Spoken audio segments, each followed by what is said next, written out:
난 보고 싶다는 말이 사랑한다는 말보다 더 진짜 같아. 영머니, 오늘의 영화는 대도시의 사랑법입니다. 대도시의 사랑법은 눈치 보는 법이 없는 자유로운 영혼의 제이와 세상에 거리 두는 법에 익숙한 흥수가 동거동락하며 펼치는 그들만의 사랑법을 그린 영화입니다. 자와. 아 됐어, 집에 갈 거야. 손만 잡고 살게. 오늘 영화 대도시의 사랑법, 네. 영화 소감 어떠신가 한번 얘기 나눠봤으면 좋겠는데, 네. 제가 사실 이걸 고른 이유가 있어요. 저희가 계속 촬영하는데 범죄 관련된 영화가 좀 많았어요. 물론 저는 사전적으로 영화에 대한 정보가 없고 약간 연애 세포가 죽었기 때문에 그냥 뭐랄까 약간 연애 소재도 금용적인 게 좀 얘기하기 좋지 않냐 듣기도 하고. 네. 범님은 어떠셨어요? 영화? 저도 영화 되게 재밌게 봤고요.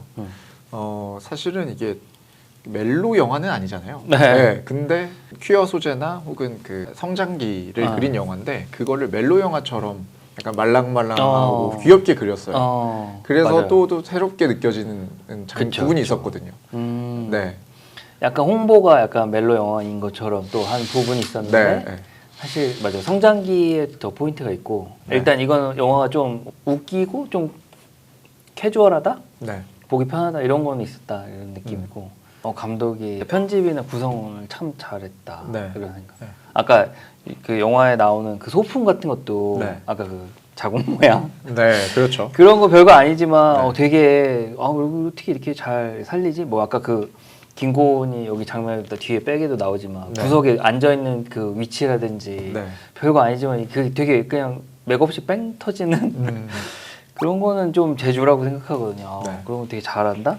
그리고 저는 배우도 그 노상현 배우는 처음 봤거든요. 네. 근데 연기도 잘하고 실물도 무대 인사 운 좋게 네. 무대 인사 가갖고 실물도 왔는데 실물도 좋고 이건 팬들도 엄청 많더라고요. 무대 인사를 하면 그 배우 입장에서도 관객들이랑 직접 만날 수 있는 기회인 거고 관객들도 영화 플러스 이제 배우들도 보는 그런 맛이 있으니까 선호하는 거고. 저는 처음 보는 건데 되게 좋았어요. 네. 약간 좀 영화에 애정도 더 많이 생기고 네. 또 여기 보면 감독님 나와서 별 얘기는 아니지만 재밌게 봐주세요라는 말이 더 이렇게 좀 와닿았다. 안녕하세요. 대도시의 사랑법 감독 이현입니다. 영화에 대한 소문을 듣고 오시지 않았을까 싶은데 저희 영화 극장에서 봐주셔서 정말 감사드립니다. 영화 재밌게 보세요.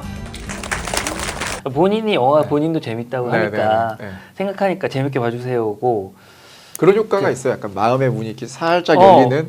네. 약간 그 셰프가 밥 먹는데 와서 맛있나요? 이렇게 물어보는 그렇죠, 같은 느낌? 그렇죠. 네, 네. 그럼 왠지 더 맛있잖아요, 두 네, 배로. 네, 네, 영화 그래서 더 재밌게 봤다. 그리고 팬들도 이렇게 편지 같은 것도 주고 선물도 주더라고요. 그래서 네, 약간 네. 생소한 느낌이었는데 좋은 것 같더라고요. 저희 전편 찍은 베테랑도 네. 배우들 무대 인사 되게 많이 간다고. 예, 많이 갔죠. 네. 그런 건 좋았어요. 되게 생각지 못한 사실 영화에 대해서 얘기했는데 무대 인사가 더 감명받은. 하여튼 영화 되게 저는 되게 높게 평가합니다. 네, 네, 네. 재밌었고 재밌게 보셨잖아요. 그리고 소재 자체가 퀴어에 대한 부분이 나오는데 과하지 않고 자연스럽고 되게 현실적인 부분이 되게 많다고 생각했어요. 네, 네, 내가 이거 나의 정체성을 얘기하는 게 힘들다. 이 부분을 되게 자연스럽게 네. 엄마한테도 말하기 힘들었다 이런 느낌은 되게 공감된다. 네. 네. 그리고 약간 버디 무비, 둘이 친구끼리 이런 네. 거. 사실 본질은 버디 무비거든요. 사실 퀴어는 되게 마이너한 거고. 그렇죠. 어떻게 보면 네. 남자랑 여자랑 친구로 살아야 되니까 어떻게 보면 소재에 좀 더 가깝다 네. 그런 느낌이었어요. 네. 찐친이잖아요, 완전히. 그렇죠. 이게 느낌? 영화가 이제 원작 소설이 분명히 있긴 하지만 원작 소설도 물론 좋지만 이 영화에서 추구하고 있는 방향은 영화를 보면 좀 분명해지는 것 같아요. 어쨌든 김고은 배우가 연기한 이제 제이랑 이제 노상현 배우가 연기한 흥수 캐릭터인데 이 제이와 흥수가 성장하는 과정을 보여주면서 이 사람이 외부에서 바라보는 시각이 어쨌든 이 사람의 모습들이 우리 안에 하나씩 조금씩은 있는 모습이고 그런 부분에 대해서 감독님이 공감을 살 수 있도록 연출을 잘 하신 것 같더라고요. 맞아요. 그러니까 저는 사실 처음에는 영화 초반에 좀 볼 때는 왜 제목이 대도시의 사랑법이지? 저는 이렇게 이 제목만 봤을 때는 네. 좀 데이트하고 연애하는 장면이 나올 줄 알았거든요. 네, 뭔가 이렇게 이성을 만나려면 이렇게 해야 된다? 근데 그런 내용은 전혀 안 나오고 오히려 성장? 네. 내가 나를 알아가는 과정 그런 느낌이었어요. 그 특히 제이 쪽이 네. 점점 연애를 좀 다르게 하가잖아요. 점점 뒤로 갈수록 네. 좀 현실에도 수능도 하고 그런 부분이 되게 그럴 수도 있겠다. 그리고 약간 저는 사실 사춘기가 별로 심하지 않아서 뭐 자기 정체성 뭐 혹은 이렇게 저런 반항기 이런 컨셉은 별로 없었거든요. 보통 많이 그런 정체성 사춘기 때 고민도 하고 뭐 이런 얘기 한다잖아요. 그러면 이렇게 제이처럼 어른들이 볼 때 방황 네. 이런 게 있을 수 있겠다. 뭐 과정을 찾아가면 점점 바뀌잖아요. 이거 영화를 보면 그쵸. 물론 홍수도 바뀌지. 홍수는 진짜 어쩔 수 없는 외부 상황 때문에 느리게 바뀌고 제이는 되게 빨리빨리 바뀌잖아요. 그 중간중간 네. 연애 스타일이 계속 네. 팍 바뀌잖아요. 그래서 사랑법이라는 제목을 붙였나 보다. 제가 기대한 건 어떻게 데이트하는 그런 장면 위주로 나올 때 데이트 장면 거의 안 나오고 그런 건 아니었고. 그렇죠. 네. 네. 어떻게 보면 그 팀장님이 말씀하신 어떻게 흘러갈지 예상 전개는 그동안 영화에서 한국 영화나 해외 영화에서 많이 나온 쓰이던 방법이어서 그렇게 관객들은 예상을 하고 영화관을 봤는데 오히려 좀 신선한 접근이고 새로운 맞아요. 이야기라서 오히려 그런 부분에서 만족감을 놓다는 이야기들이 많더라고요. 저도 그래서 좀 다르다. 그리고 친구 사이 내용에서 좀 공감하기 쉽다. 네네. 친구라는 테마가 되게 메인 줄기고 사실 연애는 어떻게 보면 곁다리잖아요. 이 캐릭터들은 각자 자기 약간 마이웨이 있고 약간 아웃사이더 기질이 있지만 그 사람들을 보면서 공감하게 하는 건 보편성이 있었던 것 같아요. 이 보편적인 사람들도 모두 다 공감할 수 있는 것. 그러니까 나도 어렸을 때 저렇게 철없는 짓이라든지 저런 내부 갈등이라든지 그런 성장의 고통들이 있었는데 아픔들이 있었는데 그 부분들을 나를 돌아보게끔 하는 보편성이 영화의 저변에 깔려 있었기 때문에 이 사람들이 영화를 보면서 나는 저런 일을 겪지 않았어도 내 이야기처럼 다가오는 부분들이 분명히 있었던 것 같거든요. 이게 그런 보편성 얘기하니까 떠올랐는데 요즘에 젊은 친구들 이건 제가 모르고 다를 수 있습니다. 제가 옛날에 연애를 했으니까 너무 옛날에 연애를 했으니까 그 기준을 볼 때 요즘 젊은 친구들이 연애할 때 막 이것저것 따지게 되는 게 많잖아요. 뭐 경제적인 이유라든지 뭐 진로 뭐 그런 걸 따진다는 그렇죠. 얘기를 들었거든요. 네. 옛날 저희 때보다 네. 할 때는 약간 X세대들은 좀 이렇게 개념 없는 게 약간 특징이잖아요. 그냥 뭐 미래는 모르겠고 지금 그냥 야 질러 이런 걸 되게 그래서 그런 걸 막 고민하는 게 저는 별로 안 됐다 젊은 친구들이 연애할 때. 근데 여기는 그런 거 없이 연애 그냥 직진 해버리잖아요. 막 그런 그렇죠. 소위 요새 많이 쓰는 뭐 연애 현실적인 부분 막 연애 영화에 많이 나오는데 여긴 그게 없고 일단 제이나 흥수나 일단 가잖아요. 막 질러놓고 네. 뒷수습 나중에 하잖아요. 네네. 근데 약간 그래서 더 좋았던 것 같기도 해요. 이렇게 막 너무 뭐 이렇게 요즘 보면 현실적인 부분 막 보여주는 연애들 많잖아요. 뭐 싸우고 막 싸우는 소재도 되게 다양하고 근데 여기는 그런 부분은 지엽적인 다 쳐내고 연애를 한다 뭐 이런 거에 되게 포커스 딱 되어 있고 네.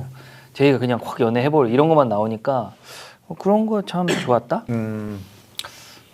너무 늙은 티가 나나요? 아니 근데 캐릭터 자체를 그렇게 감독님이 구축한 것 같기도 해요. 네, 그러니까 그 제이 같은 경우는 그냥 오늘만 사는 느낌으로 복잡하지 않고 네. 흥수도 보면 막 고민 많이 한 것처럼 하지만 막 만나잖아요. 그냥 네. 이 사람 저 사람 편하게 만나는 그런 부분이 좀 좋았다.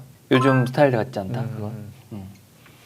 글쎄 저도 요즘 연애 스타일이 어떤지는 모르겠지만 저런 식으로 연애를 해보는 것도 재밌겠다라는 생각도 들었고 그러니까 저렇게 그 연애 감정에 충실하고 그리고 연애 감정에 막 내가 휩쓸렸던 경험이 분명히 있었는데 이제 나이가 들어가면서 뭔가 연애도 내 커리어 관리하듯이 혹은 연애도 일하듯이 하는 부분이 있어요. 네. 약간 제가 얘기하기는 부적절한데 저는 연애 결혼도 하고 옛날 얘기라 요새 보면은 이제 만날 때 데이트할 때 이런저런 이제 직원들 그런 자연스러운 사생활 얘기를 하다 보면 현실적인 고민을 되게 많이 하더라고요. 네. 뭐 이 친구랑 결혼할 건지 뭐 이 친구는 집이 어떤지 이런 거 여러 가지 생각을 하는데 사실은 젊을 때는 약간 그런 게 없이 좀 막 질러. 맞아요. 네. 근데 영화에 여기 되게 잘 질러 스타일 많이 확 나와 있고 네. 요새 대학생들이 주인공인 드라마나 뭐 이런 것도 약간 현실적인 얘기가 좀 나오잖아요. 뭐 네. 집안이라든지 뭐 등등등 그런 거 없이 되게 가족들 적당히 다 쳐내고 딱 깔끔하게 얘네들한테 포커스돼 있고 하니까 그런 게 좋았다. 사족이 좀 길었나? 넘어가 볼까요? 네. 명장면 마지막에 하려고요. 그 장면이라기보다는 좀 재밌었던 장면인데 이제 그 군대 갔다 왔는데 보람 장주냐 이러거든요. 아 맞아요. 마지막에 미세이 노래로 축가를 아. 추주잖아요. 남자가 그것도 여자 노래를 멋있게. 저는 그 이 영화에서 엄청난 연기를 선보이진 않지만 이건 연출적으로 되게 잘 돋보였다는 부분이 있었어요. 지하철 씬인데 제이가 이제 바바리 코트랑 아. 단정한 구두를 신고 지하철을 타고 가잖아요. 아, 근데 맞은편에. 예, 맞은편에 자기랑 똑같은 옷을 입은 여성분이 자리에 앉아 있어요. 근데 그 분이 자리에 딱 일어나고 나니까 그 반대편의 창문으로 자기가 비치. 예, 자기가 비치는 거예요. 근데 그 모습을 보면서 제이가 살짝 이제 부끄러워하면서 내 모습은 어디서나 볼 수는 없고 오직 나만 가지고 있는 게 나라는 제이라는 인물이었는데 맞은편에 앉아있던 사람이 나랑 똑같은 모습을 하고 있고 그게 그 사람이 일어났는데도 불구하고 내 모습이 거기에 이제 투영되는 그런 장면들이 너무 이거 너무 연출 잘했는데 오, 네. 듣고 보니 네. 오, 그리고 되게 그게 멋있다. 그게 장소감 그러니까 그 로케이션도 지하철에서 지하철. 했잖아요. 그리고 지하철이 한국 사람들한테 주는 그런 그 감성이 네 있죠. 감성이 있잖아요. 지하철은 매일매일 타고 출퇴근을 한다는 의미도 있고 그런 그 루틴이 되는 거죠. 그러니까 나는 어떤 한국 사회에서 크게 돌아가는 이 서클 안에 들어와 있는 공간이라는 점도 이 영화에서는 일부분 감독님이 좀 넣은 것 같거든요. 그래서 그렇구나. 네, 그런 함축된 부분도 되게 좋았다고 생각해요. 네. 그렇구나. 네. 저는 약간 스포라 이 부분을 영화 보실 수 있는 분이 있어서 얘기는 안 하지만 흥수와 엄마가 이제 영화 후반부에 이런 에피소드 있잖아요. 네. 엄마가 뭐 집에도 막 오고 그런 일련에 그거를 되게 심각한 내용이고 그 흐름도 되게 좋았어요. 막 이게 흥수가 원치 않는 막 흐름을 갈 때 마무리를 이렇게 즐거운 약간 재밌게 마무리했다는 게 진짜 좋았다. 네. 이거를 이렇게 푼다고 이런 갈등을 이걸로 네. 이거는 되게 음. 좋았다. 그래서 영화 혹시 보실 분이 있을 거예요. 제가 보통 이제 영화 내용 스포를 잘 하는데 네, 네. 이거 보고 혹시나 보시는 분이 있을까봐 얘기는 안 하는데 너무 그 장면이 명장면. 그래서 안 보셨으면 한번 보시죠. 저도 그 장면 되게 좋아하는데 음. 어떻게 보면 그 장면을 통해서 감독님이 얘기하고 싶었던 건 부모님이 걱정하시거나 혹은 타인이 봤을 때 그런 이거는 좀 문제야 혹은 이거는 나랑 달라라는 부분이 생각보다 별거 아니야 라는 이야기를 하고 싶었던 건 아닐까라는 생각이 들더라고요. 네. 어머님이 종교에 매달릴 정도로 뭐 그런 부분들이 조금만 더 다가서고 이해할 수 있는 자세만 열려 있다면 그냥 뭐 술 한잔 먹고 하더라도 이 아들을 충분히 이해할 수 있는 건 아니었을까? 네. 그렇죠. 네. 그 사실 되게 못된 뭐 사례들도 많지만 대부분 부모님은 이제 결국은 자식이 하는 거를 거스르지 못하거든요.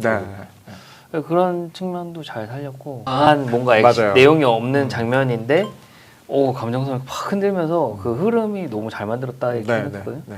보통 이렇게 제가 영문이 하면서 이렇게 이런 식으로 정치하는 잘 안 하는데 그건 진짜 잘 만들었다.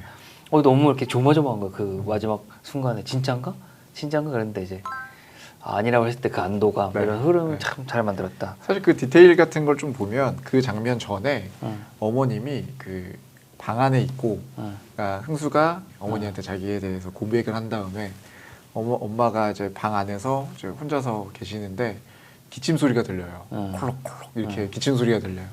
그러다가 갑자기 어머니가 영화 보신다고 이렇게 나가죠.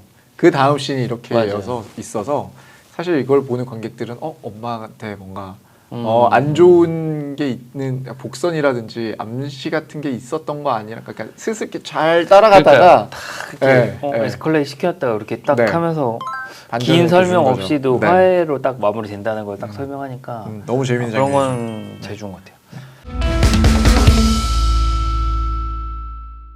자, 그럼 이제 저희 영만이 메인 테마인 뭐 제가 준비했을 것 같으세요? 오늘 2가지 준비했거든요. 네. 궁금해요? 대학생들이 숨쉬는 유흥비. 얘기했어요 제가? 일단 순서를 바꿔서 할게요. 원래 메인은 이게 아니었는데 일단은 그 영화에 보면 흥수가 제이랑 싸우고 딱 한마디가 너는 있는 집 자식이잖아 걱정이 없잖아 그럼 제이는 정말 있는 집 자식인가? 일단 제가 이 영화에 다 좋은데 처음에 조금 납득하기 어려운 거는 얘네 둘이 대학교 1학년 때 매일 클럽을 가요. 네. 매일 클럽을 가요. 대학생이 매일 클럽을 갈 수 있을까? 경제적으로. 네. 일단은 제 생각에 아닐 것 같고요. 제가 대학교 다닐 때 나름 그래도 용돈을 부모님한테 많이 받았는데 그렇게 절대 갈 수가 없거든요. 제가 클럽을 안 가보긴 했지만 네. 어쨌든 그 부분을 봤을 때 제이가 좀 부모님이 넉넉하다고 나오잖아요. 네. 그리고 프랑스에 가서 살았고 그리고 자기가 번역 알바를 한다고 하지만 사실 얼마나 돈이 들었을까 이렇게 생각을 해보니까 클럽 입장료는 낼 거잖아요. 피디님 왜 빵 터지세요? 얼마예요? 맞아요? 근데 저도 클럽을 안 가봐서 네. 그러니까 그 12학번 정도 되거든요. 오늘 한 그 10년 친구가 전에, 네. 못 물어봐갖고 네. 지금 지금 근무 중인데 전화해서 야 클럽 가봤냐? 이렇게 물어보기 좀 그래가지고 일단은 제가 조사한 걸로는 한 2, 3만 원 정도 되는 네, 클럽 네, 들어가는데 네. 근데 그 얘 정도 매일 가잖아요. 월에 60에서 90만 원 정도는 무조건 네. 출입비로 들어가는 거고 네, 네. 여기 영화에 보면 매일 가요. 정말로 쉬지 않고 집이 거기가 아닐 거잖아요. 클럽이 왔다 갔다 교통비 보통 대학생 한 30만 원 정도 쓸 거고 클럽을 가면 대중교통을 못 타요. 집에 갈 때. 그러니까 택시비도 많이 탈 거란 말이에요. 한 30만 원 잡고 그다음 뭐 전화 쓰고 그 뭐 생활비 한 100만 원, 뭐 200만 원 든다고 하면 한 달 생활비가 제일 못해도 한 400, 500원 나와야 되거든요. 네. 술도 매일 먹고 네. 아무리 번역 알바를 한다지만 번역 알바라는 게 매달 레귤러하게 들어올 것인가? 네. 아니라는 거죠. 부모님이 전셋집은 좀 아파트가 아닌데 구해줬지만 생활비는 넉넉하게 준다. 대학생이 400만 원 월에 쓴다면 많이 쓰는 거 아닌가요? 엄청 많이 쓰는 거예요. 월급이 400만 원, 500만 원 벌기도 쉽지 않으니까. 그렇죠. 그 제이는 있는 집 딸이 맞다. 네. 결론. 근데 더 부연 설명해 보면 일단 넉넉하다고 볼 수밖에 없는 게 어렸을 때 프랑스로 가서 살았잖아요. 유학. 네. 아, 그런 이야기가 그런 나와요. 얘기가 네. 나오잖아요. 네. 아무리 친구 집에 얹혀 살았다고 하지만 기본적으로 프랑스 가서 산 데는 돈이 많이 들었을 것 같고 네. 전세도 그 성인이 될 때까지 꼭 꾸준히 부모님이 유지해 주시고 하니까 부모님이 상당히 그래도 경제적으로 자유로운 편이다 이렇게 볼 수 있고 여기에 키포인트가 하나 있어요. 중요한 비님이 빵 터져야 되는데 흥수가 더 부자예요. 흥수가 더 부자라고요? 네. 보세요. 네. 제가 아는 상식엔 최소한 제이는 술을 얻어먹을 확률이 훨씬 높지만 흥수는 지가 사 먹잖아요. 거기 영화 보면 그렇죠. 흥수는 술값도 더 든단 말이에요. 네. 그리고 일단 남자이기 때문에 양도 더 먹는단 말이에요. 그렇죠. 네, 그래서 네. 제이가 400, 500이 네. 들었으면 흥수는 네. 최소 5, 600 이상은 들어야 정상적이다. 흥수가 아무리 아웃사이더 생활을 해도 네. 보면 게이클럽 매일 가잖아요. 네. 거기 공짜일 리가 없잖아요. 여기 나오는 애들이 싼 술을 안 먹어. 데킬라가 제일 싼 술 흥수가 먹는. 근데 클럽에서 파는 데킬라는 결코 싸지 않거든요. 싼 술 상대적으로 아닌가요? 네. 맥주보단 비쌀 거예요. 아, 소주 그런가요? 맥주보다. 네. 아니 클럽을 안 가보면 티나나? 흥수가 그 제이 라이터를 줬다가 다시 술값으로 교환을 했는데 술값을 낼 때 10,000원을 줬거든요. 네. 그래서 나는 한 잔에 10,000원이라고 생각하고 계산했어요. 그럴 그리고 어쨌든 수도 있겠네요. 흥수가 항상 데킬라를 먹는데 그게 생각보다 싸지 않다. 네. 그리고 제이는 그때 혼자 시련 상처를 잊으려고 bombe이어 사파이어 한 병을 다 먹었거든요. 근데 그게 싼 술인데도 그렇죠. 그런 술집 가면 그렇게 싸지 않으니까 이게 얘들이 이렇게 우정을 다질 수 있는 건 부모님의 재력을 바탕으로. 네. 그 부분은 좀 이렇게 선뜻 이렇게 공감하기 어렵다. 매일 가진 않았겠죠. 뭐 거기 매일 간다고 나오잖아요. 표현이 나오긴 그것도 하는데. 대학교 1학년 때 네. 매일 그 유흥에 엄청 빠져서 그리고 걔네 1차만 가는 게 아니잖아요. 네. 보면 만나갖고 또 먹으러 감자탕에서 가자. 네. 감자탕은 누가 사주지 않을 거잖아요. 둘이 그렇죠. 먹었으니까. 둘이 먹었으니까. 그러니까 돈을 많이 썼다. 음주가 그렇게 돈이 많이 됩니다. 여러분. 비님 그 흥수 얘기 웃기지 않았어요? 알고 보면 흥수가 더 부자였다? 근데 흥수네 집 그렇게 부자 아니잖아요. 아니라고 나오죠. 네. 흥수가 불효자식이야. 갑자기요? 돈을 많이 쓰잖아. 대학까지 갔으면 지가 알아서 해야지. 그러니까 알바하긴 한다 편의점. 편의점 알바해도 그 정도 편의점 알바는 거의 최저 시급 위주로 많이 할 텐데. 게다가 걔네가 이 번외지만 영화를 잘 보면 이 친구들이 뭐 사생활은 좀 문란할 수 있어도 학생의 본분으로 수업 듣고 공부하는 거는 되게 열심히 하는 장면이 자주 나와요. 네. 감독님의 의도였는지 모르겠지만 자기 관리 되게 열심히 해요. 시험 꼬박꼬박 보죠. 수업 꼬박꼬박 듣죠. 집에서도 공부하는 장면 꽤 여러 번 나오거든요. 그렇죠. 그러면서 알바하는데 클럽을 매일 간다? 엄청 부지런히 살긴 하는 거예요. 근데 클럽 매일 가는 거 나오는 그런 장면 때문에 아 이게 직장인도 매일 못 갈 텐데 이런 느낌? 네, 그 부분이 좀 그랬다. 예, 제가 클럽을 모르기 때문에 어디까지나 틀릴 수 있습니다. 두 번째 테마는 뭐 했을 것 같으세요? 두 번째 테마는 되게 흔한 거였어요.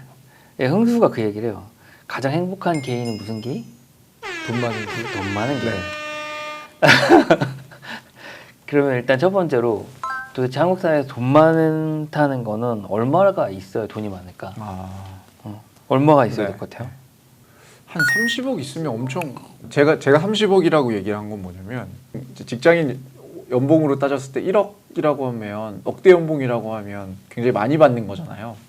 근데 억대 연봉으로 30년 벌면 엄청 많이 번 거 아닌가라는 생각에서 그냥 단순히 30억 얘기한 거였거든요. 흔히 이제 인터넷 그런 검색을 통해서 볼 수 있는 거는 순 자산 10억인데 보통 금융 자산으로 10억 정도 있으면 부자라고 생각한대요. 네. 그러니까 부동산을 좀 빼고 부동산 요새 너무 비싸져서 그 10억 기준으로 부동산을 좀 하기 힘들고 네. 부동산을 제외하고 금융 자산으로 10억. 10억. 근데 한국인은 대부분 재산의 한 80~90%가 부동산이거든. 그렇죠. 네. 그러니까 부동산 제외하고 하면 그 순자산이 그래도 한 30억 이상일 수 있죠. 네. 그 정도 돼야 부자가 된다. 그렇죠. 네. 그 흥수 아까 얘기했죠. 400~500만 원씩 쓰는 애. 걔가 부자 되려면 돈을 얼마나 많이 벌어야겠어. 일단 실수령에 5천 원 이상은 쓴다는 거잖아요. 어쨌든 부자 되려면 그렇게 해야 되고 연봉으로는 연봉 3억 이상 정도 벌면 상위 1% 수준의 고소득자. 그렇죠. 네. 그리고 1억이면 중상위층 고소득자. 그러니까 법님이 생각하는 게 얼추 맞는 거죠. 1억을 계속 30년 벌어야 되는데 문제가 있죠. 우리는 1억을 벌면 세금을 엄청 많이 내요. 엄청 많이 내죠. 거의 40% 정도 내거든요. 네. 그러니까 1억으로 30년을 벌어도 저축만 계속 한다고 해서 30억이 안 된다. 안 되네요. 네. 네. 그러니까 생각보다 부자 기준이 조금 높다. 부동산을 빼고 생각하기 때문에 큰 거예요. 강남 부동산만 해도 한 20억대이기 때문에 그렇죠. 그거 빼고 10억 정도는 있어야 된다는 얘기고 그럼 30억 맞네. 얼추 맞네요. 그리고 또 부자 기준으로 그것도 있대요. 퇴직하고 쓸 수 있는 돈이 얼마냐. 그게 한 10억 이상. 그것도 10억 이상. 퇴직하고 쓸 얼추 수 있는. 그래도 옛날 기준에 10억이긴 한데 네. 약간 차이는 옛날에 토탈 썸이 10억이었으면 요새는 이제 금융자산이나 퇴직자산이거나 이런 부분 부동산 요새 조금 비싸니까 그걸 네. 감안했다. 네. 그래서 흥수가 행복한 사람이 되려면 행복한 계기가 되려면 금융자산 10억 이상 있어야 된다. 그러면 흥수가 거기 작가가 되는 걸 나오잖아요. 그렇죠. 네. 작가가 돼서 10억을 금융자산을 모으려면 네. 30억이라고 할까? 계산하기 쉽게. 네. 모으려면 흥수가 어떻게 해야 되냐. 일단 15,000원짜리 책을 10만 부를 팔 때 10% 인세를 받으면 1억 5천이거든요. 네. 그러면 그거에 10배 하면 15억이고 네. 20배 해야 되잖아요. 네. 근데 책을 200만 부 이상 파는데 아. 인세율이 10%여야 되는데 실제 인세율 그렇게 많이 안 주거든요. 네. 그러니까 책을 200만 부씩 팔아야 되는데 100만 부 넘기면 최훈의 카레 노래 정도 그런 수준의 그렇죠. 빅히트여야 돼요. 네. 기문. 김훈의 카레 노래가 네. 100만 부 정도 되는데 네. 그 정도 돼야 네. 그렇게 유명한 작품을 써야 된다. 네. 아, 클럽도 모르고 작가 이름도 모르고 흥수가 성공하려면 한강 요즘에 한강 핫한 작가님. 네. 그러니까 흥수가 또 쓰는 장르가 네. 대중적으로 성공하는 그런 이렇게 코드는 아니잖아요. 보면 이렇게 그렇죠. 되게 연애물이고 약간 퀴어도 들어가고 그런 거잖아요. 그러니까 진짜 열심히 해야 되고 또 미디어 판매를 하면 보통 뭐 1억에서 5억 정도 받는데 잘 되면 근데 러닝 개런티잖아요. 그렇게 보면 흥수가 일을 진짜 열심히 해야 된다. 네. 거기 보면은 취업 전선에 잠깐 뛰어들잖아요. 네. 행복해질 수 없다. 흥수 그 정도 갖고는 형수는 막연하게 부자 계기가 될 거야라고 얘기를 했는데 실제로 지금 부자가 되려면 책을 안 써가지고 되는 200만 부 이상은 팔아야 되고. 그래서 저희 결론은 흥수가 진정한 사랑을 만나는 수밖에 없다. 아. 사랑 안 만나고 돈으로만 되려면 안 흥수 좀 된다. 쉽지 않다. 안 된다. 왜 생각보다 금융자산 기준으로 10억이면 꽤 돈이 있어요. 내 금융자산으로 그렇죠. 네. 그 은행이 보통 한 1억 이상 저금하면 이렇게 그래도 좀 눈여보거든요. 10억을 금융으로 갖고 있으려면 약간 한국인 정서에 안 맞아. 일단 통장에 10억이 놀고 있으면 첫 번째 어른들이 얘기하는 게 부동산 왜 안 사냐 이렇게 얘기하기 때문에 부동산 이미 있어야 될 가능성이 높아서 아까 30억 얘기한 거예요. 그렇죠. 전 재산이 10억인데 그걸 현금으로 갖고 있기는 사실 쉽지 않죠. 네. 그러니까 그래서 한국 사회 참 빡빡하다. 네. 흥수는 그래서 열심히 해야 된다. 행수는 열심히 해야죠. 아, 작품 열심히 쓰고. 네네. 한 가지 방법이 있어요. 네. 혼테크. 혼테크? 돈 많은 게이를 만나는 거예요. 이건 좀 죄송합니다. 이건 좀 네. 제가 좀 많이 타락했어요. 네네네. 흥수가 더 부자예요. 흥수가 더 부자라고요? 네. 보세요. 네.